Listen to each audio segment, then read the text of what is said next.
I'd like to welcome you to WCPT AM's Out Chicago. Think of us as Sunday brunch with your gay best friends. Now please welcome your host, Scott Duff. And a happy Sunday fun day to everybody out there. Scott Duff here along with Ellen Miller. Hello, Scott Duff. Hello. How are you doing? Fantastic. Yeah. Better than ever. Oh, better than ever. You know, there's going to be no fat generals here, just a skinny harmonica playing lesbian and a burgeoning bear with a winning personality. That's it.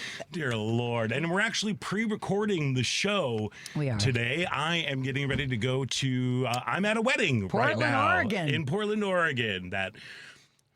That war-ravaged place. That is where I'm going. But that's okay. I'm coming from a hellhole, so I know how to do it and everything. So that does mean that the Credo mobile phone and text line is not going to be open. But that does not mean that WCPT listeners can still get 25% off for 2 years on the Credo mobile at Credo Mobile with the code WCPT 2025. Credo Mobile, a progressive phone company that is better for all people and the planet. So visit credomobile.com, even though you can't call in today. Not today, but there's next week. I know there is next week. And, you know, I'm at a wedding right now as we speak. I thought we should do a little, something old, something new, something borrowed, something blue. So we'll start with the new stuff. Today in 2023, she made history as the first transgender woman elected to city council in Madison. And now Dina Nina Martinez Rutherford, a small business owner, food service worker, and community activist, has announced that she is running for Wisconsin State Assembly. We are very excited to be chatting with our good friend Dina Nina Martinez Rutherford in the first hour.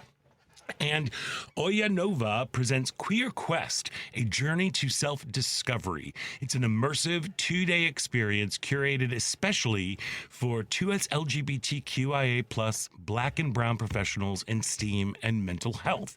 The event takes place October 11th and 12th at the Center on Halsted. Dr. Jessica Esquivel, one of the co-founders of Queer Quest, joins us to talk about the experience. And for the something old, we're going to be revisiting some of our fave guests. We've got Sasha Velour before we chatted with her before her show at Steppenwolf. Professor Allison Gash, with her we chatted about Kim Davis and her potential SCOTUS case about marriage equality. And Michael Herman from Chicago House. The organization is going to be celebrating 40 years this month. All great revisits. Yes, so we've got something old, something new, something borrowed. And for the blue, I'm stealing for the borrowed. I'm stealing from Margaret Cho. Oh, yeah. Who had this to say to Pete Hegseth? Shut up, Queen. There is a makeup room in the Pentagon. Can he be any more vain? Girl, but after his whole talk about the weight, the fat. You can't be fat. You can't have a be a woman. You can't. Male standards. Male standards. Tough if you can't make it. Warrior standards, but make sure you get the shine off. That's what they're worried about. And for the something blue, that's all of us right here just hoping for a blue wave. Hoping and praying. And we're out there fighting the good fight. So that's going to be our show today. How are you, Ellen Miller? Well, in spite of the world, I'm trying to concentrate on the things that give me personal happiness, as I think a lot of people are. And I achieved a goal I've had for many years. I achieved Greek citizenship. You are officially Greek. I am officially a Greek citizen, a dual citizen. I will be getting a passport in the next few months. Will entitle me to live in any one of 27 countries in the EU if I decided to do that. I'll be honest. I did start this process in 2017, right after who was elected. When I learned that if you have Greek ancestors, in my case, my 4 grandparents, that you qualify, but then you have to go through quite a laborious process. Yes, it's a process, and a lot of people just don't continue with it because it can bog you down. But I just had a goal in mind, and I said I got to do it. I'm doing it for symbolic reasons, but I'm also did it for the opportunity, if I needed to have an exit plan, the escape plan. And I really do hope that honestly, I'm not Pollyanna about thinking that living in another country is going to be greater than living in the country of my home, America. I hope to never have to leave my home country. But I am like so many people right now, Scott, frightened by this authoritarian regime and what they're every day, what they're saying, what they're doing. We'll talk about this lovely bringing the generals and all the armed forces, the leaders of our armed forces from around the world at great expense to basically humiliate them and humiliate every American who heard them speak the other day. And we'll talk about Pete Hegseth and all of that. Well, we can talk about it now. Let's talk about it. Did you listen to? I heard. I didn't. I was out. I was at something, but I did hear all the lowlights. All the lowlights. Okay, I don't know what was wrong with me, but that you watched the whole thing. I probably would have too if I was home. Well, the funny thing is, this happened on, was it Tuesday? I think it was Tuesday that it all went down. Usually when I get home from work, Jerry's going to bed, and so the weather is still nice, so I go outside and I just listen to the news. I prefer listening to it as opposed to watching it. For some reason, it kind of actually helps me digest it a little bit better. And everybody was talking about just the blithering idiocy of everything, of the speeches that between Pete Hegseth and Ding Dong. And I just got so curious. I'm like, well, what did they say? So I went over to X. And the funny thing is, because you can usually find whole clips there, during that chunk of time, you could not find it on X. You could only find little snippets where he sounded coherent. Oh, jeez. That's got to be true. Just a few seconds. Yeah, well, I mean, but a little odd. Let's talk about how, media's companies are controlling what exactly you are seeing and consuming. So I was like, all right, let's go for a deeper dive. So I went over to YouTube and I was able to find Ding Dong's entire speech. It was an hour and 12 minutes, I believe. I lasted 47 minutes of it. Longer than most. I just couldn't. The generals couldn't do it. wish they didn't have to last that long. It was completely unhinged. Oh, it was like as one of his campaign rally without the cheers. But it didn't even make any sense. There was no syntax to his thoughts. He was just kind of freewheeling. He would go, you could tell when he was on script, and then he would kind of go and drift off and start talking about Biden. Did he talk about windmills? No. He did not talk about windmills. I think he was just too scared of the cancer that was going to be coming for him with that. But it was, I'm like, how can anybody support this man? He is not well. He is not well. He's mentally ill, and that's what I mean. Physically ill too. He does not look well. He did not look good. First of all, he looked exhausted, and just the way he was addressing, the way both of them had the gall to address these military leaders. You have Secretary of Defense Pete Hegseth. Oh, Secretary of War. No, Secretary of Defense. That is his official title. And I'm done with all of that bull crap that's going on. You have him lecturing these people when he is just a Fox News weekend guy. He was doing his Patton imitation in front of that big flag. And it was prancing around on stage. Yeah, and he was waiting for big applause, and neither one of them got it. But I mean, talk about the epitome. This could have been an email. Oh, yeah. Do we need to have this meeting? Do we need to have everybody come here and sit down and do all this? It was ridiculous.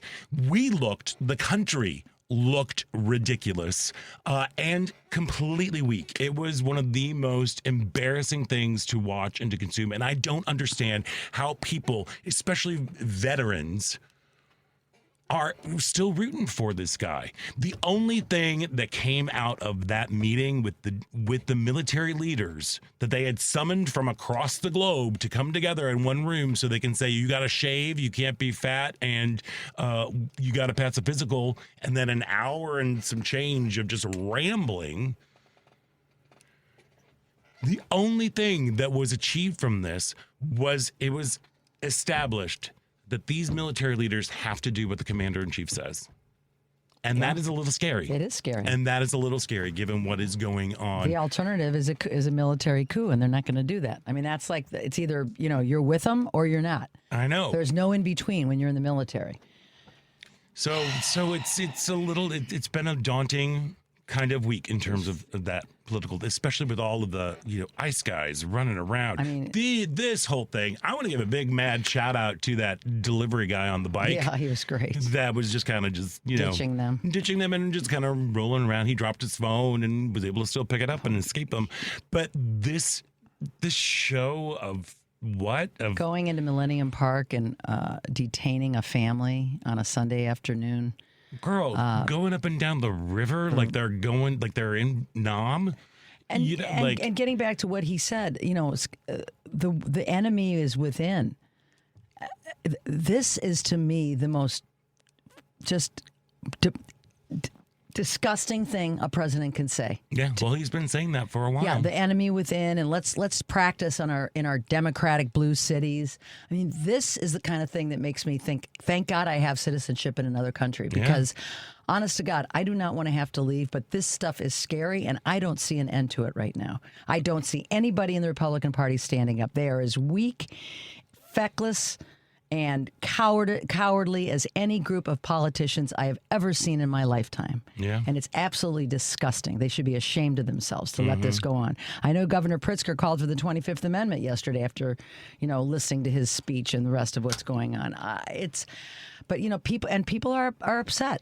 People are, especially in Chicago, when we're seeing innocent people be taken away from their jobs, from their families for nothing. They lie. It's not the worst of the worst. It's anybody that looks brown, anybody that speaks Spanish, anybody that fits their profiling, and it's just so anti-American. It makes me sick. It makes me sick, Scott. And I'm trying to find the happiness where I can. Like I said, this was a big deal for me to get this citizenship, and I actually took the oath at the consulate on Monday, and then went out to a nice Greek restaurant, and my friends Joyce and Elliot joined me to celebrate, and the whole kitchen came out and brought me a dessert. They flamed, and it was just like, it really, these feel-good moments, you got to grab them when you can. 100%. You got to grab them, whether it's going to hear music or watching a movie or escaping or going out and seeing a baseball game or whatever it is, because if you look at the other stuff, it's going to get you down, because there's just not a lot of good to take from it right now. So we got to keep our mental attitude high, and as Scott said earlier, the blue overwhelming victory in the midterms next year, a message sent to every Republican and this administration that we are not going to stand for this. We are not. Amen. This is not America. Amen. Yeah, it is not America. Well, unfortunately, it is America right now. The America we have right now. It's the America that we have right now. But we have to continue to be out there. On October 18th, there's no King's Day 2. No King's Day 2. So if you are able to go out to protest, to join and have your voices heard, I highly recommend that. You can check out organizations like Indivisible Chicago, or just indivisible.org. Right. Everywhere. Either one. Everywhere you are. You can't miss it. But I think that it is important, because the only thing that is going to hopefully change anything is us. It's the people. Look what happened with Jimmy Kimmel. We were able, people spoke up loud, and ABC brought him back. Look at even what happened with all of these ridiculous Doge cuts. People were like, this is insane. What are you doing? And they've had to scramble to try to hire thousands of people back. Now we're in a shutdown. Our elected officials are not doing it. So we have to make sure that we stand up, and we stand up for what we believe in, and we have our voices heard. And that is through protest. That is through calling your elected officials, reminding them that this is very, very serious. It is showing up at town halls, if there are any, for the Republicans. Showing up at town halls for any candidate. So any candidate that's going out there.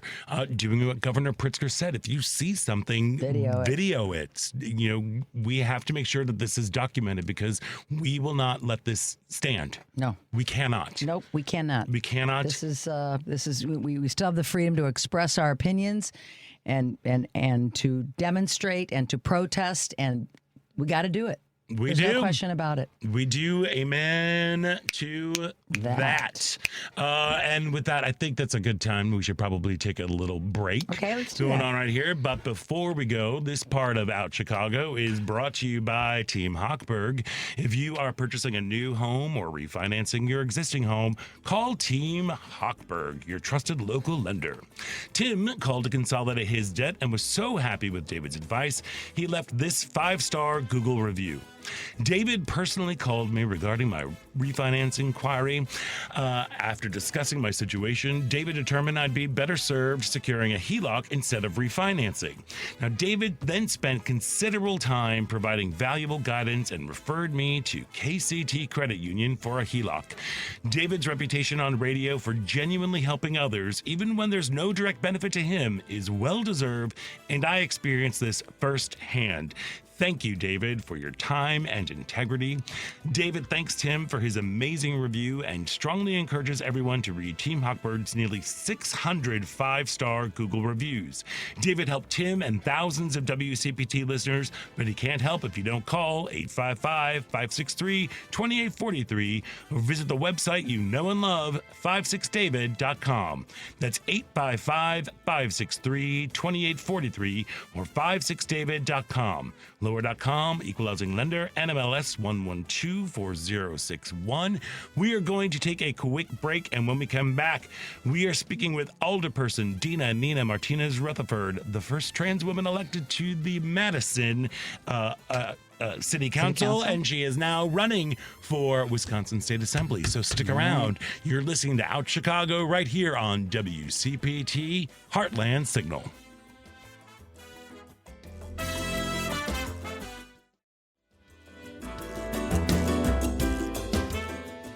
And welcome back to Out Chicago. Scott Duff here, along with Ellen Miller, rolling along on what I'm assuming is a beautiful Sunday here in Chicago. Warm and sunny. It's warm and sunny, and the Cubs have made it to the playoffs. That's what we're hoping for. That is what I say. We're recording this on Thursday. Early. So fingers crossed. I am going to the game in a couple hours. So. All right. Well, there we go. Well, let's bring luck. Let's bring luck. And we got a lot of luck and a lot of love for our first guest today. We do. Because in 2023, she made history as the first transgender woman elected to city council in Madison, Wisconsin. And now, Dina Nina Martinez Rutherford, a small business owner, a food service worker, and community activist, has announced that she is running for Wisconsin State Assembly. Woo-hoo. And joining us now is none other than Alderperson Dina Nina Martinez Rutherford. Hello, you two. Hello, Dina. Congratulations, Alderperson. Well, thank you very much. We are so proud of you.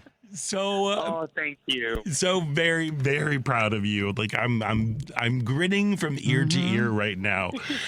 I wanted to ask just a very basic question. Why run?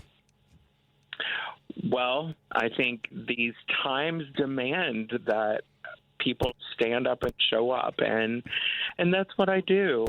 So it's just another way to advocate for my community and fight for democracy. All right. Amen to that. You know, we were just talking about that, how right now the thing that's going to change things are the people, and people standing up for what is right. So for some folks who might not be familiar with you, Dina Nina Martinez Rutherford, can you just share a little bit of your journey of how you got to here? Yeah, absolutely. I grew up in Texas in a small town, very unaccepting of queer people, and I moved around quite a bit, and I ended up in Wisconsin and the Midwest, and from Los Angeles, by the way. I got here as quickly as I could. That's what I tell everybody. It was the cheese curds that lured you. It was, and I had to get away from that oppressive weather in Southern California. And so when I moved to the Midwest, I was terrified at first, like, am I going to either get murdered or married? And luckily, one have happened. So I started getting more engaged with the community and standing up and talking about the way we show up and who we are. And as a comedian, obviously, I was a comedian for the better part. I think told dirty jokes for the better part of 20 years. I can attest to that. Yes. You know my material. And I just ended up stumbling into politics out of a need to do something greater for people who are struggling every day. As somebody who, has lived experience as a trans woman, I also have lived experience as somebody who's experienced poverty and experiences the how unaffordable housing can be in not only our city, but now all over. So I wanted to get in and use my creativity to fight for the people and fight for a better city and a better state, and when it comes down to it, a better world. Amen. As we said, and thank you for your service and hopefully your success in joining the state assembly. What does the state assembly look like today, Dean, as far as Democrats and Republicans? I'm not as familiar with the Wisconsin makeup of their state legislature. Well, currently, both houses are held by Republicans. So, and then we have a Democratic governor, which has been trans people saving grace throughout the last several, 8 years, 4 years. How many? Yeah, whatever. How many years Governor Evers has been in, and he has stepped up and showed solidarity with the LGBT community, and that has been really grateful, or that has been really beautiful thing to experience. But we have legislature that continually targets trans and queer people around the state. We have a legislature that is focused on delivering for the elites and not for the working class. And I don't know if you know anything about Wisconsin, but there are a lot of working class people here. Yep. And we're struggling, and we need a lifeline. Yeah. What about and farmers? You have a fair amount of farmers in Wisconsin, and the stories keep coming out about the hurt that they're feeling from the tariffs and not being able to sell their product to China for the first time if they're soybean farmers. Are you getting a vibe from farmers in Wisconsin that they are at all being displeased with they're traditionally, they tend to support the Republican Party. Do you think that's still the case, or who knows? My sense is that they want to make sure that they're able to preserve their well-being and their family's well-being. And I hope that leads them to make a different decision. I do too. I have great hope for that, because there's not anybody other than the ultra-rich who have been untouched from this administration. And mind you, we are not even in a full year of this. Oh, yeah, I know. That's the scary part.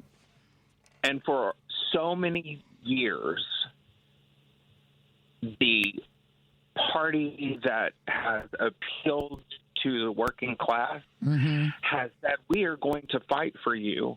And then they get in their seats and actively vote against their best interests, against their constituents. And it's unacceptable. And I believe that the state, the people of America are starting to really realize that that is not the way forward. So coming to the table with inclusive ideas and policies that benefit them directly is going to make them vote Democrat in the next race. That's our hope. I know, from your mouth from your to mouth. the voters' That's what I was ears. thinking. But, it's so funny, just even you using the word inclusive, it seems to me like that has now become some sort of triggering word for the right, which I don't get. I don't understand, because knowing who you are as a person and knowing your work on the Madison City Council and your ethos, you really do believe that, like, everybody, let's all get together and have a seat at the table, because we all want the same things in the end. How are you planning to de-boogify, like the boogeyman, de-boogify, like the words like inclusivity, because it's how do you think we can do that? Well, I think it is de-boogifying it. It's saying, look, we are here fighting for you to have a hand up, not to further engorge the pockets of the ultra wealthy. We are here. These policies will impact you, and we're going to focus on making sure that the people who need it most understand that, and we're going to fight like hell to get a message out that is really important to the working class people. A message that says you are part of the solution. You are welcome at the table.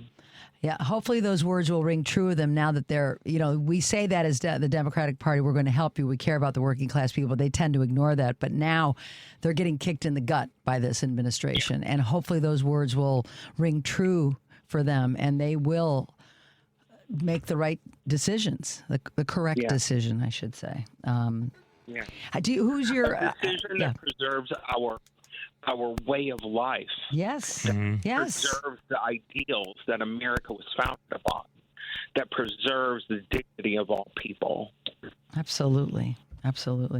How is the race going for you? Do you feel like you're in a good spot? I would imagine you are. Yeah, I do. We're 2 weeks in, and we are just kicking ass. All right. Yes. It's been so lovely to really connect with the constituency, with the people who are in elected office that are doing the good work, that are really fighting and going out there and saying, I'm fighting for you, not just one person. Just one group of people. So how are you getting that message out, and what exactly are those issues that you are fighting for the working class folks specifically? Yeah. Well, I'm getting the message out by engaging with people on the streets, going to events, meeting people at festivals. I'm engaging through social media. I'm engaging through phone calls, personal phone calls to people that I haven't talked to before.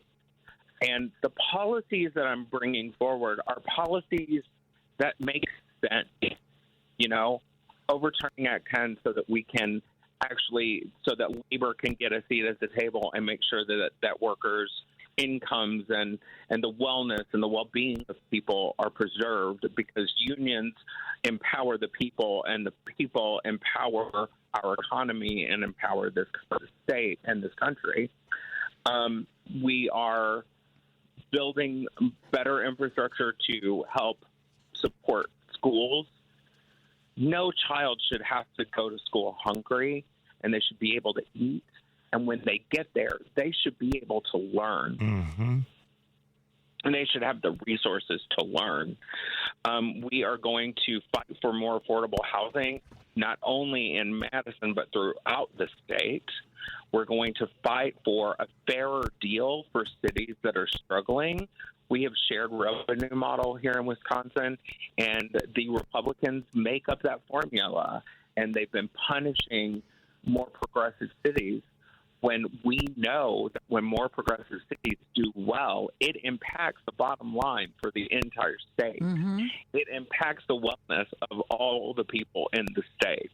Absolutely. Yeah. Well, if we could vote, you'd have our vote. Well, you may not be able to vote, but I could always use your support through donations and volunteers. And you can do that at VoteDinaNina, that's DINANINA.com. Beautiful. Yeah. So how the unfortunate reality of our current politics is, you do need your coffers to be full. Yeah. How are you doing in terms of fundraising and getting the volunteer support that you need in order to run a successful campaign? I mean, the first 2 weeks have been exceptional. They've been lovely. We've been getting that support. It has to continue because the spring elections are going to start, and the assembly races are going to get lost in the local elections. So what I need people to do is go to votedinanina.com now and support the campaign as much as you can so that when January comes, I know that we're going to have enough to sustain us through the distractions of other races in that first part of the year. And then I will be coming out strong right after those elections happen to fight until the primary on August the 11th. All right. Well, and do you have any events that are coming up where folks who might be within? Well, first of all, is it just Madison, or does it go out to any of the collar counties? What's your district that you're running for? The district that I'm running for is the Isthmus of Madison.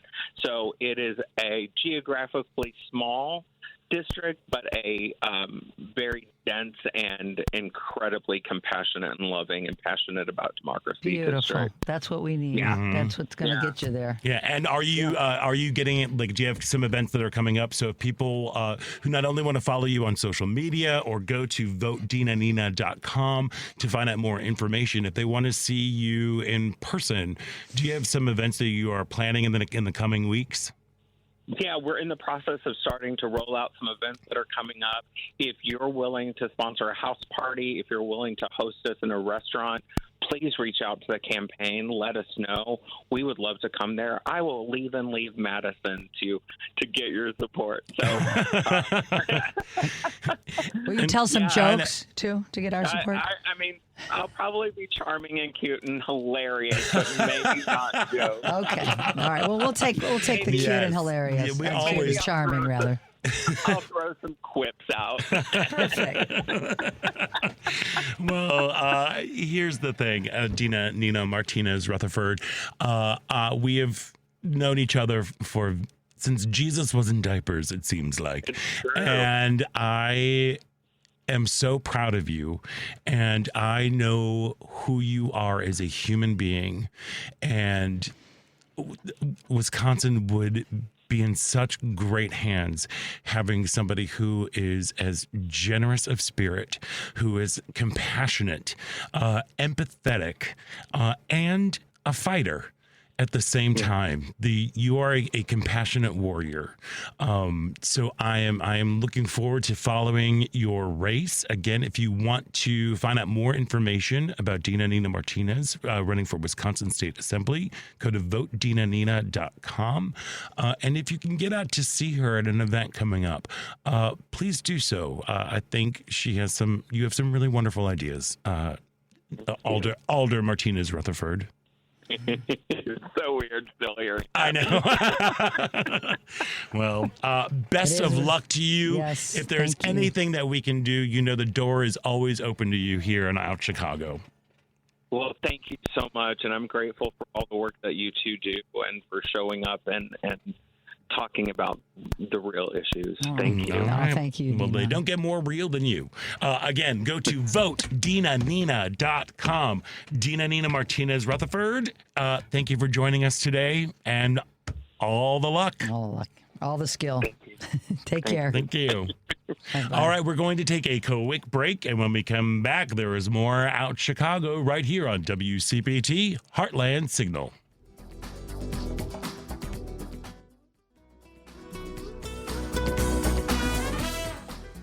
And welcome back to Out Chicago. Scott Duff here, along with Ellen Miller, rolling along on a beautiful Sunday. Just keep in mind, this is pre-recorded, so unfortunately, the Credo mobile phone and text line is not open. And you can't see us on Facebook. And you can't see us on Facebook. So don't try to look, okay? So don't try. But we look cute. But yeah, we look good. I got my, sunny, 82 degrees right now. It's amazing. Sunny I love and 82 that. degrees. I have my my Cubs, gay Cubs colors on today. Right on. Come on, gay Cubs. Gay Cubs. And we love things queer, and we love things that are focusing on creating a wholeness and a wellness about us. And Oyanova is presenting Queer Quest, a journey to self-discovery. It's an immersive 2-day experience curated especially for the 2S LGBTQIA plus Black and Brown professionals in STEAM and mental health. The event is taking place October 11th and 12th at the Center on Halsted. And joining us now is Dr. Jessica Esquivel, one of the co-founders of Oyanova. Welcome to the show, Dr. Esquivel. I am excited to be on. This is my first radio show. So Oh, yay! Thank you for Yeah. joining us today. Piece of cake. For our listeners, can you tell us a little bit more about the mission of Oyanova? Yeah, so the mission of Oyanova is to create really culturally grounded experiences, trainings, and initiatives that look at the holistic self of a professional in mental health or in STEAM. We created it, me and my wife created it. I bring the science. I'm a particle physicist by day, and my wife, M, brings the mental health. She's a mental health therapist and owns her own private practice. And both of us had a really isolating and barrier-ridden experience in the ivory tower as we were going through our career journey. And we really just want to rewrite the narrative of what it means to be a professional who's marginalized in their field, and focus on not just professional development, but also supporting the mental health and wellness of folks that look like us. Yeah. So how did you? I mean, I can only imagine how daunting it must be to be a female identifying person, a person of color, going through these. Like, you're a physicist, you know, like going through that. How is this? Did you develop these skills? Is this a product of your own journey of like, oh wait, I need to get some support, so how do I do that? Absolutely. Yeah. Yeah, absolutely. I mean, I am one of only about 150 Black women in the country with a Ph.D. in physics. So we are very much siloed across the country. And when we come together, the same stories of marginalization and macro and microaggressions kept popping up. And I remember getting my Ph.D. in 2018, which should have been a huge milestone filled with joy and celebration, and I fell into a really deep depression. It was one of the biggest milestones that I was able to accomplish, and there was so much trauma associated with the journey that the celebration kind of fell by the wayside. And having these conversations with other Black women in STEAM, in mental health, those were similar stories. I wasn't alone in feeling this like depression after PhD. So it's definitely associated with the journey that I went through, the journey that my wife went through, and really needing support like holistically, not just how to get through the PhD program, how to, submit your thesis, but also like how to survive the depression that comes with being marginalized in this field. Doctor, I have a question for you regarding the title, 2S LGBTQIA+. For people that aren't familiar with 2S, can you explain what that refers to? Because not everybody may know. Yes. Yeah, absolutely. So 2S refers to two-spirit, and I think that really does kind of incorporate and encompass where we're coming from with Queer Quest.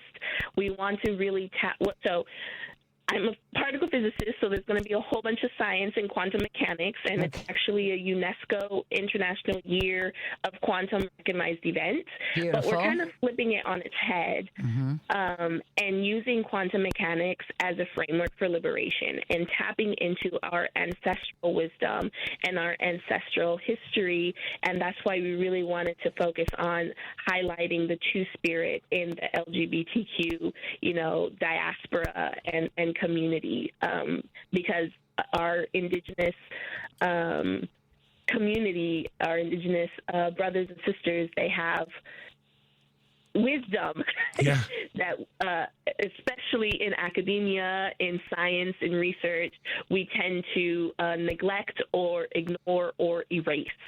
So while, yes, I am a scientist and this whole thing is built on quantum mechanics, we're flipping that and really kind of connecting what we know as Black and brown people into what the research is and what science is, doing to push us to the forefronts of our knowledge.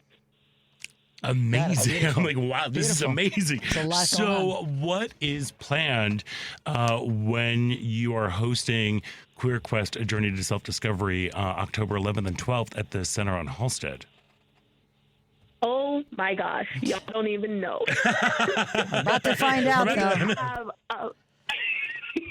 We have amazing workshops planned that are rooted in quantum mechanics and really looking to, like I said, use it as a framework for liberation. We have Dr. Raquel Martin, who is a well-known psychologist and researcher and specifically focuses on Black wellness and wealth. She's coined the term mental wealth for Black women. We have an immersive exhibit hall with zones like the rest and regulation zone, where you can kind of hang out in a hammock because we believe that rest is resistance. Mm-hmm. We have a tech and biofeedback hub where you can see how meditation and calmness affects your central nervous system in real time. We have a quantum creativity lab where the Chicago Therapy Collective is, putting up a whole smash space, because sometimes rest and regulation and mental wellness looks like breaking something.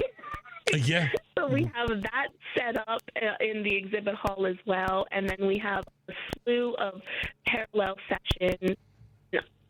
We even have a quantum-based escape room that has been developed by Lab Escape and quantum physicists at the University of Illinois Urbana-Champaign.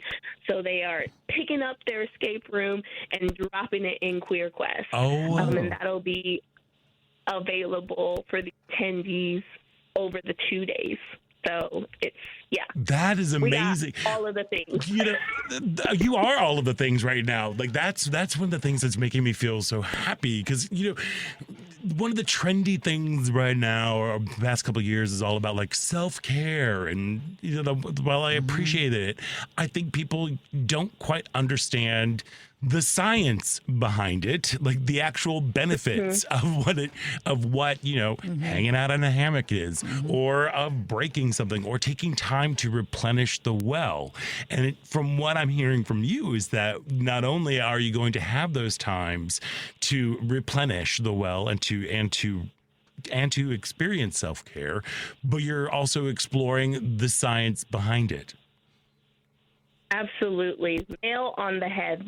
And I think that is a testament to who we are as partners, me and myself, and as founders of this event and of Oyanova. Like, we recognize, I love the science, I love the joy and the play of it, but I also recognize that sometimes I'm a workaholic and it affects my body. And I've gone through the effects of overwork and overstimulation and overwhelm. And I really 100% understand the need for rest in all of its forms. And I go to conferences every other month at least, where I'm leaving my home and coming back exhausted. I don't want that for our guests. I don't want that for our attendees. I want them to leave Queer Quest feeling like we filled their cup. And especially as Americans, if you go over to Europe, they have a mandatory siesta times. They take time to take the hours off for napping or whatever they're doing, being with their family. And here in America, it's obviously the work ethic that we have is insane. It's got us where we are, but it also comes with its drawbacks. So I could see that this is an important tool to teach people to just, especially in these times where we need all the energy and all the mental and physical wellness we can muster. I see that your wife is an ancestral cartographer, and she's part of the conference. Can you explain what that is? Yeah. So that's definitely me. I have a wild vision, and I've developed titles for each of our keynote speakers. And the way I see ancestral cartographer is as a mental health therapist, she maps the current triggers and emotions and movements of your day-to-day to the ancestors of your past, right? So, I mean, everybody knows that mental health therapists love to say, well, you know, what was your family like? How were you reared? What was the love language of your parents? And those feed into how you move today in your day-to-day lives. So ancestral cartography is kind of like my little hat. I love that. It makes perfect sense. The multiverse. I love that. Thanks. Well, and what makes complete sense to me, not more sense, total sense to me, is the necessity of something like Queer Quest, a journey to self-discovery, to, again, refill the well, replenish, and also to create community and to find and to be with people who understand what you are going through and have gone through and your journey. So if you are interested, I highly recommend checking this out. Go to Queer Quest, A Journey to Self-Discovery is October 11th and 12th at the Center on Halsted. For more information and for tickets, and you can find out more information also about Oyanova at oyanova.com. Just click on events if you are interested in being a part of this very special, immersive 2-day experience. Dr. Jessica Esquivel, thank you so much for taking time out today. I know you are in the middle of tech for the event. We really appreciate that, and have a fantastic Queer Quest. Yes, thank you. And I just want to say we do have a limited number of complimentary tickets because we don't want finances to be a barrier to experiencing this event and being in community. So if you go to oyanova.com/queerquest, you can sign up for those tickets there. Oh, that's beautiful. Fantastic. Thank you for sharing that. Dr. Jessica Esquivel, thank you for joining us, and Dr. continue Esquivel. the incredible work. Thank you. Thank you so much for having me. You're welcome. Thank you so Good luck. much. We're going to take a quick break, and when we come back, it is the second hour of Out Chicago right here on WCPT Heartland Signal.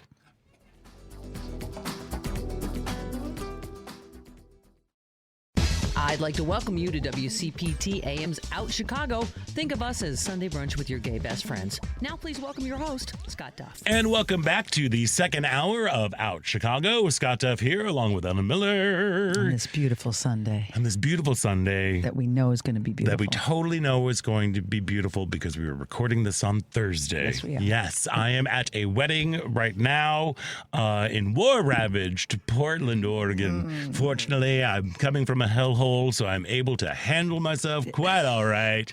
There we are. And because it is we're taking the time off for a wedding, we thought we would do a little wedding thing, something old, something new, something borrowed, something blue.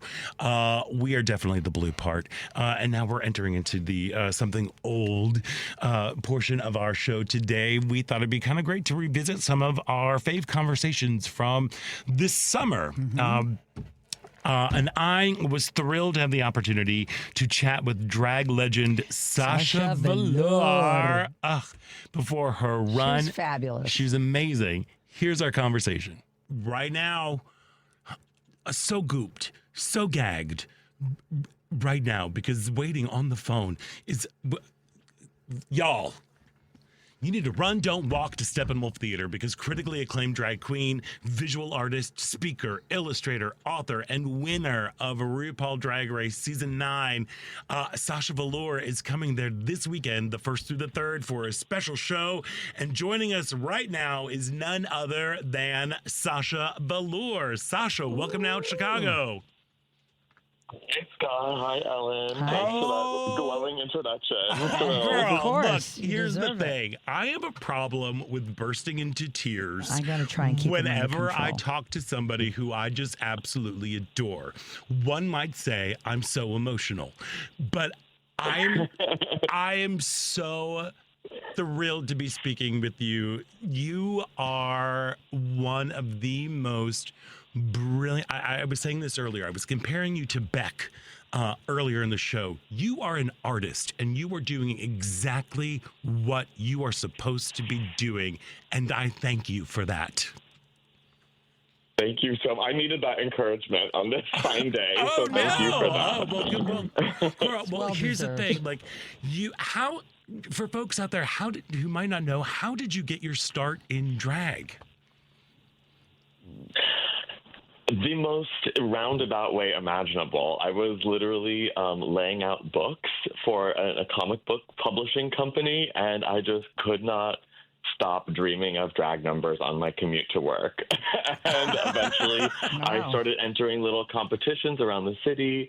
I really got my foot in the door by publishing a magazine all about drag artists that I loved, connecting drag artists with illustrators, and then that magazine launched a party, and then that kicked off my drag career, and I ended up auditioning for Drag Race, and the rest, I guess, is history, because it's 10 years ago now. Oh my gosh, I can't even believe that. Look, I saw you in the Smoke and Mirrors tour when you came through Chicago at the Vic a couple years ago. Oh my gosh, that was so much fun. It was so much fun, Sasha Velour. It was amazing.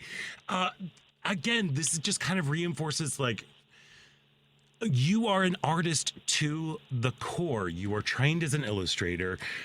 You've got this beautiful aesthetic with your drag. I'm doing a terrible job explaining it, but how would you describe a Sasha Velour show? People tell me that they are really visually exciting, and I love that part. I like to say, I don't have the comedic or dancing or singing background of some of my peers, so I like to make the whole stage gorgeous as a way of communicating what maybe my body or my voice can't do. But I'm learning to dance, I'm learning to sing, I'm learning to be funny, and I think drag really is an art form. 100%. It hits on so many different levels. The visual, the storytelling, the political matter is there, but it's also really fun and escapist. And our main goal is always to entertain and to move the audience. So to me, it's just the perfect art form. And I'm just trying to do my best job at creating the excellent drag that people can love. I'm a reveal queen. Yes. I got known for my rose petal reveal, stuffing, hundreds of rose petals under my wig. Yes, I Scott have was no idea telling what you're me talking all about. it Oh my God. before the show, Sasha. I was just picturing it. It just sounds phenomenal. Oh my gosh. Yeah, you have to imagine how nerve-wracking that was, having never officially tried it. When you come see my show, you can trust it's very well rehearsed. I'm sure it is. Although sometimes inspiration comes from the most wild places. Yeah. Sure. Well, I mean, rose petals falling from your head. First of all, I am a sweaty woman. How did they not just stick to your head? They do. They absolutely do. They always do. I do a tribute to that in this show, coming to Steppenwolf, which is with the big some reveal. Confetti. It's the big reveal, and there are many. It lives up to its name. Many different kinds of reveals, not just wig reveals. There's every single kind I could think of. And I always say the best reveals, they don't just surprise you, but they have to create an emotional experience and kind of make sense. Yeah. You're in a different emotional place on the other side of it. Yeah. And I feel like even the stupidest reveals in this show, one spoiler, because it's already been shared all over the internet, is I start the show by revealing out of an armchair in a living room. Yes. And it's such a stupid idea, so silly, but ultimately, I feel like it's still kind of moving, because it's like a story about this armchair that just wants to have a little bit more freedom and mobility in its life. It wants to do the sitting sometimes as well as being sat on. Right. So as stupid as that is, there's heart. There's so much heart in everything I do, for better or for worse. Oh, there 100% is. Are you... So the at least with the Smoke and Mirrors tour, the soundtrack is just incredible. The images are completely wackadoodle. Do you do all of your illustration? Do you do all of your projections, or how is that working these days? Yeah, I get to work with lots of different people to help make the vision as exciting as possible. I work with great costume designers like Diego Montoya, who has an Emmy for his costume design, and I worked with some video artists like Vander Van Odd, who's another incredible drag performer, Sweaty Eddie, both drag performers who do their own video work and animation. But the original idea and the final edit, I always do myself just because I love it so much. I sketch out every costume. I sketch out the stage picture, make a plan. I choose all the music. Smoke and Mirrors was really my tribute to the divas. My last show had like Barbra Streisand and Annie Lennox and Shirley Bassey. This show has Stevie Wonder and Deep Purple and some John Coltrane. Like I've wanted to push the limits of what a drag lip sync can be set to. Well, yeah, and because everything, as you were saying, like with each big reveal, you end up in a different emotional place. You are constantly evolving as like an artist and evolving the art of drag. Look, everybody out there, you need to get tickets to go see this incredible performer, because it's also when you do have those moments to connect with the audience in between numbers, or you're a really wonderful storyteller, and thank you. Yes, my heart is full. It's full. Sasha, was there ever a moment that you can think of when in your drag career that felt like a personal, like a turning point for you? Was there one specific moment? There's been quite a few, I guess. Maybe that's lucky, or I'm just a person who's always seeing the revolution happening around me. But certainly winning RuPaul's Drag Race was a big, oh my God, what is happening moment in my life. For sure. And then I think getting to come back from COVID, where I did not work for 2 years. Thankfully, I was writing a book during that time. Good timing. But I really wasn't sure if I would get to do stage performances again. Yeah. And to get to do, this is my second tour. It is even bigger than the first. We're doing like almost 100 performances in like 13 plus countries of this tour now. Wow. And just to be able to keep doing what I love, like, every single time I get to do another performance of this show, my own work, self-produced and taken all over the world, I'm like, oh my God, this is amazing. You're grateful. You're grateful. Who knows how long these things will last? Well, Who knows how long these things will last? So I throw myself fully into it every time. Well, it shows. And also, you have a little bit of history here in Illinois. You lived in Urbana, I understand, for a while. How did that experience shape you? Oh, so much. My house was right at the edge of town, and I would walk through the cornfields pretending it was a runway. I always imagined I was living an alternate life there, as much as I loved it. Yeah. And there was a lot of opportunities for theater in a small town like Urbana, Champaign-Urbana. And so I got to do theater even though I didn't necessarily have the gift or didn't imagine myself pursuing it as professionally as I've ended up doing. So I have to thank the good people of Champaign-Urbana for teaching me so much that I know about making art. Did you come to Chicago as a young person ever? Did you come up to see? I came up to see plays. I came to Steppenwolf twice and got to see shows there, and it was like the highest level of art that I had ever seen. Wow. So to get to bring my silly drag show there is a wild experience. It's a full circle dream come true. Yeah, I love it. It is not a silly drag show. It is not a silly drag show. It is a joyful experience. That is what I'm saying. It can be both. It can be both. Both are true. We want the full range. Both are true. But I'm just saying, like, it really is just, it is wonderful and fantastic. So your time in Urbana, Champaign-Urbana, do you think that helped you when you were on We're Here on HBO, having that small town experience? Yes, so much. I always stuck out like a sore thumb, even though I'm from a small town. And so getting to find, there's people like that all over the world. Yeah. People who live in small towns who, people look askance at them, but they live there and they belong there and they want to have community and belonging. And so I think it was interesting to experience that and to see how it, because I left when I was a teenager because I felt like I couldn't I couldn't belong. Right. So to get to really say, no, we should, queer people who want to live big, outlandish lives and be loud about politics and who we are, like, we should be able to exist anywhere. And that there are people like us everywhere, so there's no reason we have to go running. Yeah. It was really emotional. That is a really special show, and just for I think for folks, especially who live in smaller communities, to see the kind of impact, just the joy and living in your true self. It's got to be heartening to be a part of that.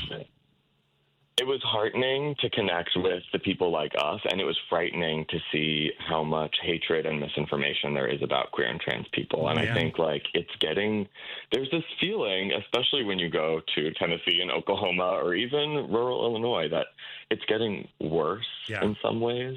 And so I feel like, that's why it's so important to see queer people taking part in art and coming to theater and being on television and shows like RuPaul's Drag Race still existing. It's like we need to share the truth and the goodness of our community and the kind of work we create now more than ever. And that is what you certainly do. And look, you do everything. That's you're a drag queen, visual artist, graphic designer, you're illustrator. You're an author of The Big Reveal, an illustrated manifesto of drag. So was the book, and was that just kind of like the next logical step in your artistic journey, or was it clearly like, oh, it's COVID, I gotta write, I'm doing something, I started it before. Okay. Well, I really wanted to write like a drag queen's history of the art form, because we don't know these stories very well, where we come from, the fact that this is an ancient art form that has been around forever. But I think people wanted my memoir, so I decided to write both of them combined. And I found actually writing the history of drag kind of through the window of me learning about it as a young person desperate to find where I belonged in the world. That was like the best story I could have created. And it definitely inspired this show, and probably more to come. Did you? It was really fun. Yeah, what surprised you the most when you were writing the book? Because it's such a different medium, I mean, it's very intimate. Yeah. Writing is hard. To everyone who is a writer out there, it's very hard to put together thoughts. I love getting to put together visuals, because you can kind of say so much at one moment. You really have to put it in order when you're writing it. Right. I don't know that I have a linear mind at all, but as you can see from reading the book. But I was really shocked, because I dug into some home video of myself that my dad like pulled out the camera every Hanukkah and filmed me for like a week. And just from those moments, I have this archive of what a like queer little kid I was before I knew what that was or had seen anyone like me. And that was like the ultimate. I had not remembered it to that degree. Sure. And that was the ultimate proof that, like, this really is natural. And right at the height of the fears around exposing young people to drag, like, heaven forbid, I realized I was a young kid who was doing drag and would have loved to see that was a thing that adults take part in too. Yeah. I would have made so much more sense to myself and to my family and to the people around me if I had known drag existed. Sure. So. Oh, I know, but also that was really powerful. Yeah. But then also the journey that you've been on since then too. Like you're such an inspiration, just from an artistic point of view. Just watching what you do is just phenomenal. I cannot wait to get to Steppenwolf this weekend to see the big reveal show. I'm going to be there on Friday. I got my tickets. Yay. I am so ready to go. I'm going to be out of town, or I would be there too, goosebumps, Sasha. just even thinking about it right now. I'm holding up to the camera so people can see said goosebumps. I'm very excited and very grateful that you took time out today to speak with us, Sasha Velour. Because people are going to buy all the tickets at steppenwolf.org, how can people follow you on social media and bask more in the glamour and intrigue that is Sasha Velour? It's at Sasha Velour on Instagram and sashavelour.com, my website. You can sign up for my newsletter. I only send it out a couple times a year, but it has all the important information. Lots more shows coming this fall, and then a brand new tour that's going to start next year. So lots to keep an eye out for. Fantastic. So excited. Oh, my gosh. All right, Sasha Velour, drag queen extraordinaire. Thank you so much for joining us today, and break all the legs. We'll see you on this weekend.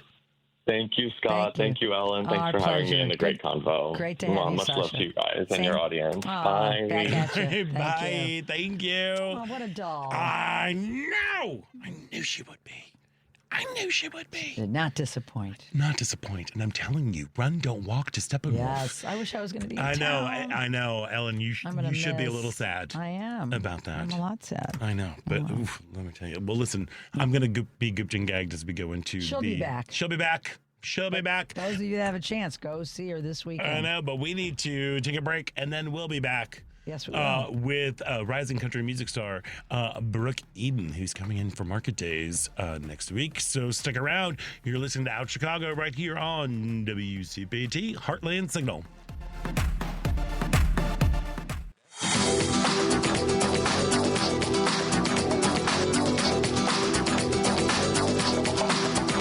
I'm David Dodd with the Chicago Black Gay Men's Caucus. Welcome back to Out Chicago on WCPT 820. And welcome back to Out Chicago. Scott Duff here along with Ella Miller, and we are very, very happy to have our first guest today, Allison Gash, professor of political science at the University of Oregon, contributor to the Washington Monthly, and co-founder and president of Our School, a nurturing and creative anti-racist space for LGBTQ plus young people. Allison, welcome to the show. Thank you so much for having me. We did it, finally. Yes. I know. I love this. Time's a charm. Girl, what a week, no? Do you have any thoughts on all of the distractions that are going around before we jump into anything? I mean, I'm just trying to stay focused because I think we're just at the beginning, honestly. I think, I think things are just going to keep ramping up. We're going to have things lobbed at us left and right, and we just have to focus on our work. Yeah. Well, part of our work, though, is trying to talk to people on the other side, know, and it seems like they are just falling into lockstep with what this guy says. Not even just like our elected officials or representatives, but we also have just like the population. How do we crack that nut? Well, I think it's important to remember that just because, the loudest voices in the room don't represent all the voices in the room. Right. And I think, we have to be really careful when we sort of hear the loudest voices in the room doing exactly what you said, in lockstep with, all the stuff going on at the federal level. I think there's plenty of people in those rooms who aren't saying anything, who, for whatever reason, don't feel comfortable saying anything, and if given a chance, if given a space, if given a hand, would actually, find their way over to a more reasonable perspective.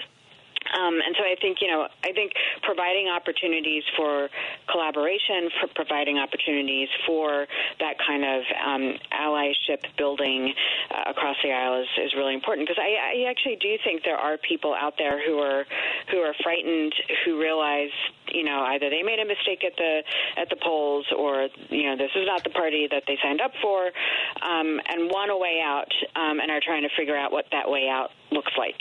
And for whatever reason, the current Democratic Party, as it's sort of presented nationally, isn't feeling like a good fit. And I think it's the role of folks in the Democratic Party, folks like your governor, to make it feel like a good fit. Mm-hmm. So, Allison, what kind, other than governors like our Governor Pritzker and Newsom, what else, in your opinion, is going to make the Democratic Party look appealing to these disenfranchised Republicans? I think I'm always a big fan of local. Mm-hmm. I think a lot of people's, political identities and political choices are a function of, what they experience at the local level, or can be a function of what they experience at the local level. I know a lot of communities that are really trying to do exactly, what we've described, trying to think about creating spaces that aren't about partisanship, but that are about, dignity, that are about rational policy, that are about public service and mutual aid.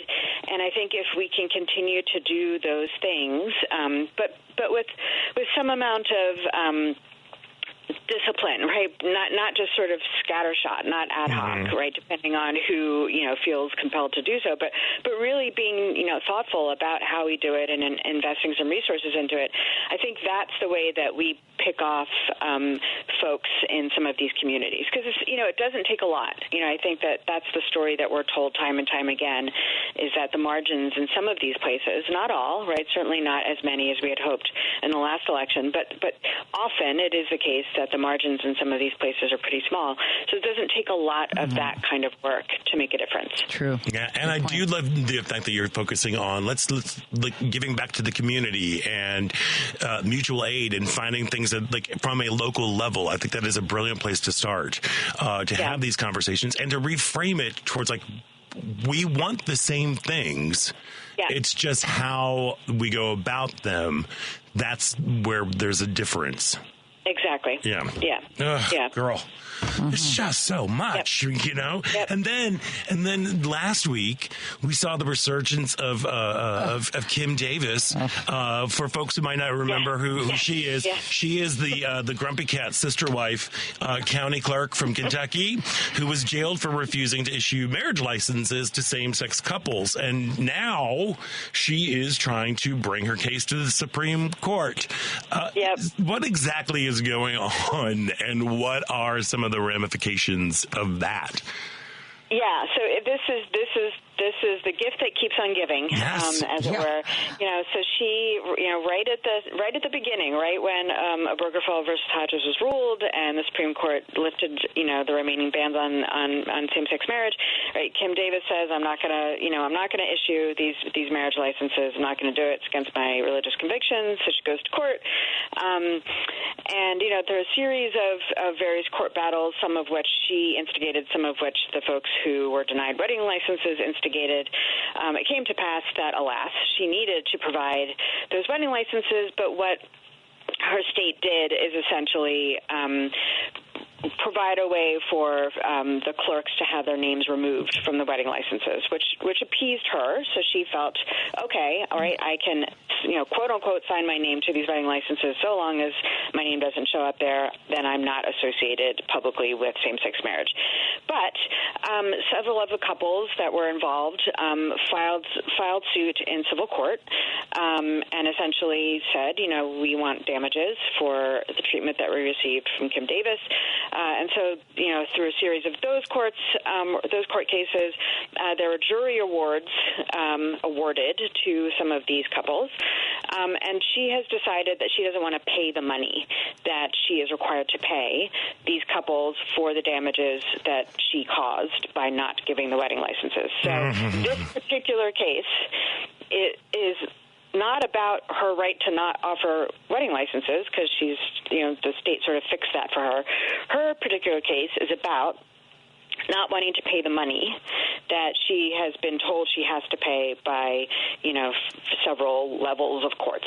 So she is taking this case to the Supreme Court to say, A, I shouldn't have to pay the money, and B, I only have to pay the money because you all ruled that marriage equality should be legal and that there can't be any bans on same-sex marriage. And if you could just go back and redo that case, I wouldn't have to pay my money, and we could have the bans back in place. Okay, this is so messed up. Just like her dear leader. It is so messed up. But so, do you think, because it's such a flimsy case, like you were saying, it's like, I don't want to pay this, so I'm going to take it to the Supreme Court. Is there a possibility of that actually opening up the door for them to look at Obergefell? Well, if you had had asked me like 2 years ago, Right. I would have been like, heck no, of course not. Obviously, any rational person would see that this is not a thing. But, this time around, it's hard to say. With the Supreme Court, it just takes 4 justices to decide that they want to hear a case, even though it typically takes 5 to rule on it. So we're just talking about 4 folks on the court wanting to hear this particular case. And remember, this is not going to be the only bite at the apple, unfortunately, for marriage equality. There's going to be other cases that come up. The issue is going to be an issue of standing, fundamentally, right? Meaning who has an actual direct harm as a function of this particular ruling in Obergefell, or the fact that there aren't these bans on same-sex marriage, who is harmed by it. Kim Davis is saying she's harmed, right? And Alliance Defending Freedom, who's representing her, is saying she's harmed directly because she's got this actual bill she needs to pay. But there may be other ways that states can show their harm and bring a lawsuit that feels a little less flimsy or unstable. So it could be that there are 4 people on the court that want to hear a case that could reverse Obergefell, but maybe don't want to hear this particular case because this particular case doesn't feel relevant, right? You could rule in Kim Davis's favor without overturning Obergefell, right? You don't need, right, the addition of we think Obergefell needs to be overturned, it's an add-on, right? It's not relevant to the direct claim that she's making, which is functionally about this sort of jury trial. And so, it doesn't match up as well as perhaps another case could. And so we may have 4 that want to take a case, but we may have 2 of those 4 who don't want to take this case. But it also may be that we do have 4 that want to take this case because they feel like they can make the argument as good in this case as they could in another case, or as coherently in this case as they could elsewhere. And maybe they don't want to wait. My gut instinct, says that there are probably not 2 additional folks aside from Alito and Thomas who would want to take this particular case, simply because the sort of legal framework for why Obergefell is relevant is not obvious. But honestly, I don't know. I mean, it's a crapshoot. Girl, that sound you hear right now is my eyes rolling back into my head, going like, this is so dumb. First of all, what harm is actually happening to people because people of the same sex are getting married? Show us the harm. There's none of that. Yeah. Girl, Allison Gash, I could talk to you for about 74 hours. So much but unfortunately, we are running out of time. How can folks follow you, see what you're up to, what you're writing about, and we would love to have you back on the show sometime. I would love to come back. I love being able to talk with folks who are smart and doing good work and trying to educate folks, and so definitely sign me up.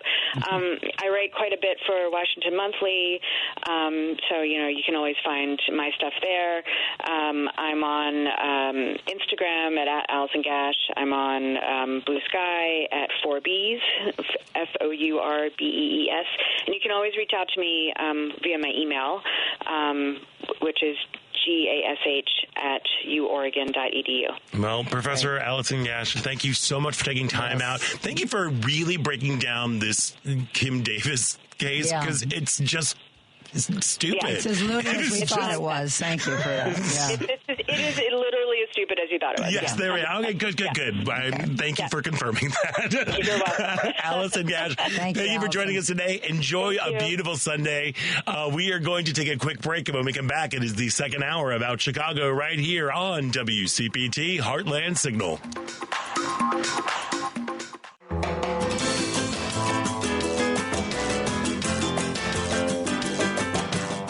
Hi, I'm Spencer Tweedy, and you're listening to Out Chicago on WCPT. Welcome back to Out Chicago. Scott Duff here, along with Ella Miller, rolling along right here. I'm very thrilled to be having our next guest on because Chicago House and Social Service Agency aims to play a critical role in eliminating new infections and getting to zero by 2030. And they believe that housing is essential to ending the HIV/AIDS epidemic. And joining us now is CEO of Chicago House, Michael Herman. Welcome to the show. Hey, good afternoon. Great to be with you. Thank you so much for joining us today. For folks who might not be familiar with Chicago House and Social Service Agency, can you just tell us a little bit about the history and mission of the organization? Yeah, absolutely. Yeah, we came into kind of being during the AIDS crisis. So we were one of the organizations that kind of was founded as a reaction in the mid-'80s. So we're coming up on our 40th anniversary. And in the early years, we were a housing provider for people living with AIDS. We did a lot of hospice work, so a lot of people died. The community really responded and said, we can't let people just die, without a place where they're cared for. And so Chicago House did that for a number of years in the early years of the crisis, and then we converted to providing permanent housing for people who were dealing with HIV and AIDS. And, over the years, we've continued that work, and we have been very faithful, making a full circle. We are thrilled to be able to have discussions about aging people with HIV. So from those early years of hospice work to now really looking at how do we make sure those who are longtime survivors of HIV still have a safe and supportive place to live throughout till the end of their life. Yeah. It was very surprising to me. Well, I guess not surprising when I really think about it. But 50% of the folks living with HIV are over 50. That is correct. Yeah. Can you talk about delve in a little bit more about your work with this group? Mm-hmm. So we have really kind of started to position ourselves, for many years we were looking at independence, getting people, back in the community, employment services, and we've just started to shift because they're anticipating in just a few years that number is going to go up to 70%. Wow. Of people living with HIV over the age of 50. And the other thing that's coming on is especially our longtime survivors, they went through some pretty toxic medication, saved their lives, but also caused some harm to their bodies. And so we're seeing aging at a much earlier age. So obviously LGBTQ housing is a big issue for aging members of the community. I think people talk about it a lot. But with this population, they're aging at earlier ages, which will make them more vulnerable. And we are really looking to not have them go back in the closet. Especially people who live with us who've been out in the community and now all of a sudden, with their HIV status and going into a nursing home or those facilities. So we're really positioning ourselves. We've expanded our residential housing program. We've acquired more properties so that we just have more opportunities for people as they age to be able to live in community, to be able to have the supports around HIV that they need. And so that's our hope. That's our hope in what we continue to do and to train our staff. We're not used to an aging population, right. So a lot of training. So, Michael, you're acquiring properties. I'm a real estate agent. I know how difficult it is. Is that challenge? Are you meeting that challenge, and how are you doing it? Because it's not easy, I can imagine. Yeah, I may be at a community meeting tomorrow begging the community for some dollars to be able to build a project in East Garfield Park. So we are building right now in communities that still have higher rates of HIV infection. So we recently opened a building in West Inglewood. We are about ready to break ground. We've had some challenges with this current administration. There were new rules that are making it more challenging for us to get to groundbreaking on the project. And that's going to be in East Garfield Park.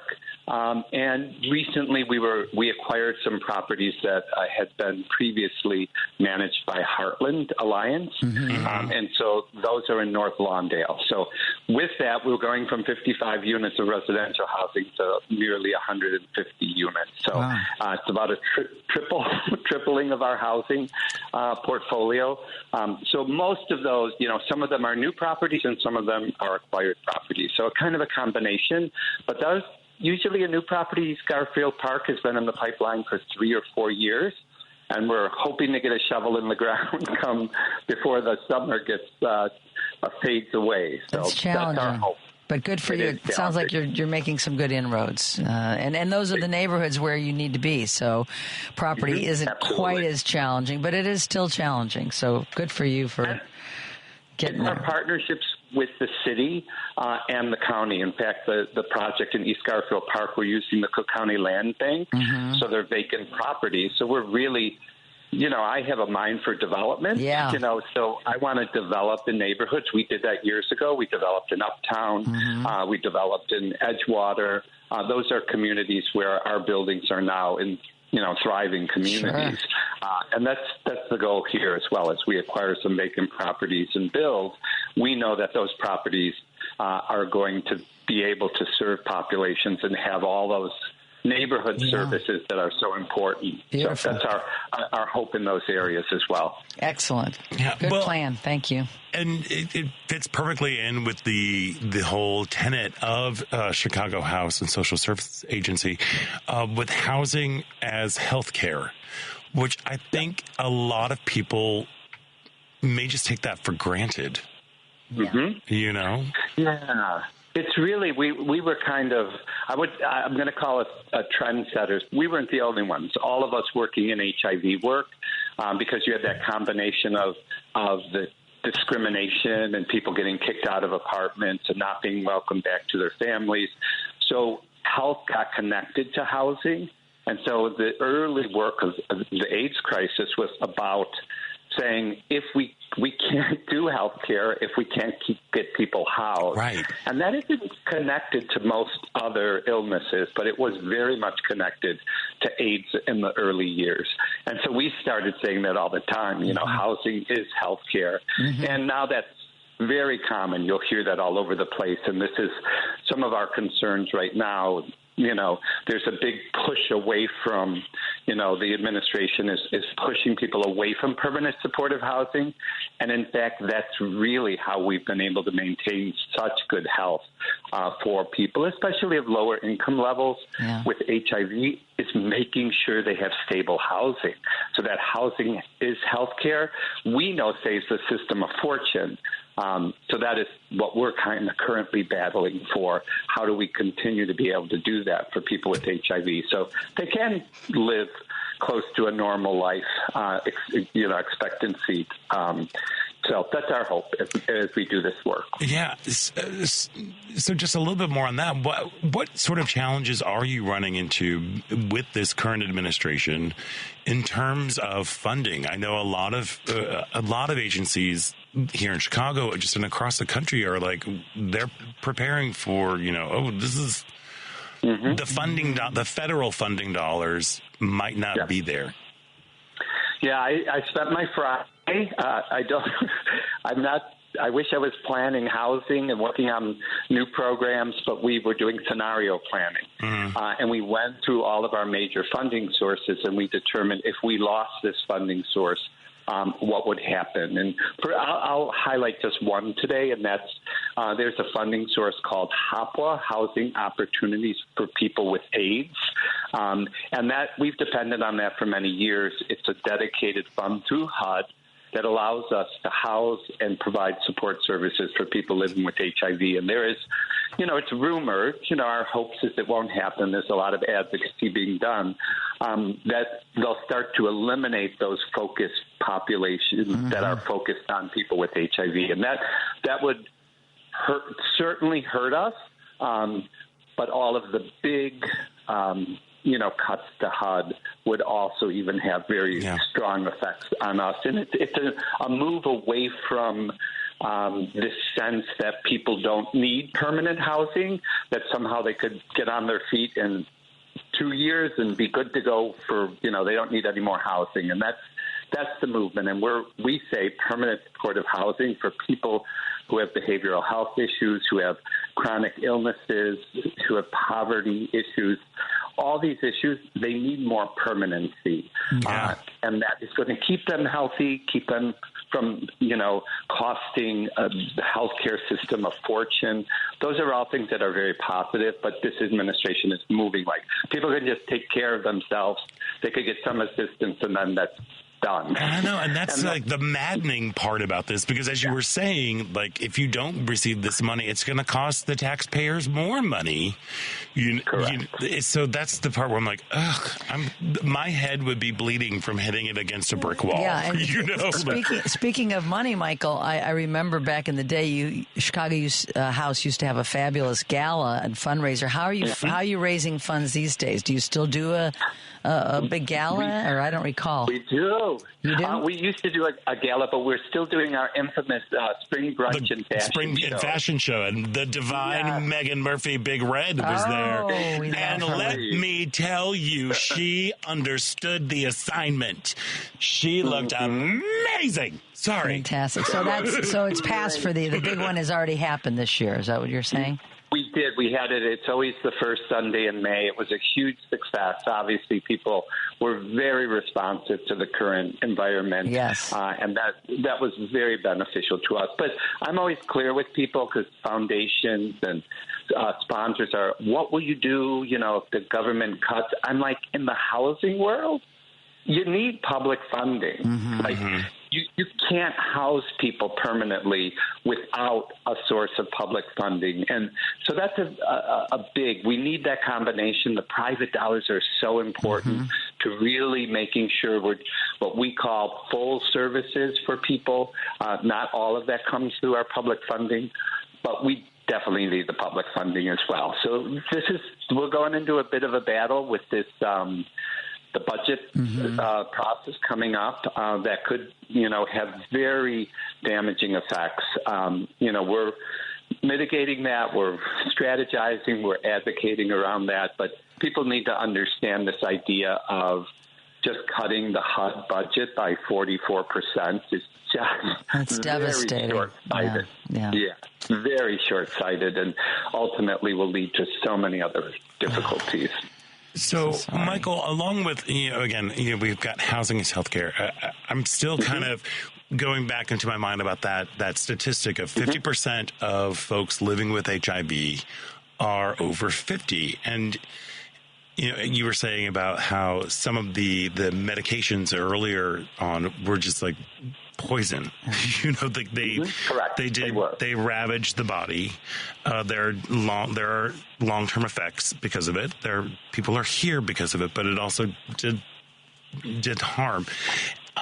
I know a lot of my friends who are living with HIV, who are in this age bracket, are dealing with a lot of PTSD and survivor's guilt. Does Chicago House have some sort of are there programs that help address these, not just the physical effects of the early medications and early treatments, but just being mental health? Yeah, and that is really a big part of kind of as we focus, what we call our Aging in Place program. That if you take someone who has all of that, who has that history, and unfortunately, we all run in circles where there isn't a ton of stigma around HIV, but in the general population, there still is. Yeah. And so if you take someone who's in that situation and all of a sudden they need to go to a nursing facility or something like that, we're finding there's huge discrimination that is going on in those facilities, which is why we're so dedicated to making sure we can support them. We can let them talk about being gay, having lost friends, surviving with HIV. All of those are conversations in our housing programs and our Aging in Place initiatives where those things will just naturally happen, and we will make sure they're part of the program versus going into senior housing where people aren't even talking about having HIV anymore, which is ultimately going to have devastating effects for their mental health as well as their physical health. They're definitely intimately connected. Yeah. I mean, it really is. We may have gained some sort of ability to manage HIV, AIDS, and the whole program of getting to zero by 2030, which is the goal, especially here in Illinois. Hopefully, that is federally, but who knows what's going on there. But it really is the emotional toll. I think is something that people don't realize, like as you were saying, for our circles, living in an LGBTQ community, in an LGBTQ world, the stigma is reduced. It's still there, but it is very much reduced. But the world at large, it's still some big stigma. And as the elder members of our community are aging, this whole issue of moving into like a assisted living or any sort of healthcare facility and people being forced to go back into the closet because of stigma. It's really an important thing. And I'm so glad that you brought that up. Yeah. We've always appreciated Chicago House. They have been there from the forefront, and it's so gratifying to hear the work that you're still doing and getting the stability for housing, because it is good mental health helps good physical health. There's no question about it. So thank you. And it's an amazing, if you look at our numbers, like someone who's in our residential housing program, stably housed, 90% are virally suppressed. The rates are so high. Wow. It almost goes hand in hand. Yeah. Then you go to our scattered site program. So we're managing 350 apartments across the city with case management. And that drops a little bit because, again, we don't have the wraparound services aren't, so accessible and people could not take advantage of them the way they can in a residential facility. And that drops to about 80.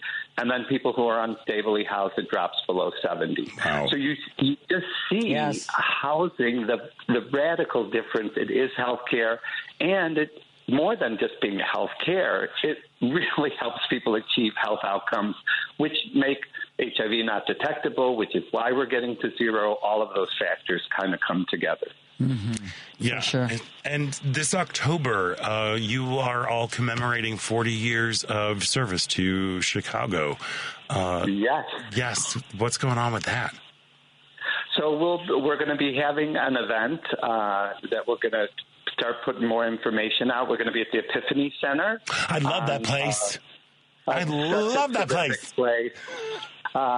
And so we're trying to do a little combination here. We'll have a little kind of VIP reception to kick it off, and then some of us older gays who don't want to stay out too late could go and be at the beginning of a little dance party celebration. Matthew Harvat, Circuit Mom, is coming back in to put on a fun show for us. They have a beautiful, the church space is now like a performance space. So I'll be hosting a big smash out party in their space for our anniversary later in the fall. So well, as we get closer to October, we're going to have you back on the show to remind folks about what an incredible organization and the good work that you are all doing out there, and also get folks to come out and go check out and go to the Epiphany Center, if anything. I love that place. It's so great. It's an amazing space. It is. Yeah. Thank you. I'd love to come back. Well, the door is always open for you. Absolutely. And if you want to find out more information about the work that Chicago House does, go to chicagohouse.org. Michael Herman, again, thank you so much for taking time out today to join us. And thank you again for all of the hard work that you and your entire team does on a daily basis. Thank you so much. Thank you so much. You guys have a great afternoon. You too. Thank you. We are going to be taking a quick break, and when we come back, it is the final thrilling show-stopping moments about Chicago right here on WCPT Heartland Signal.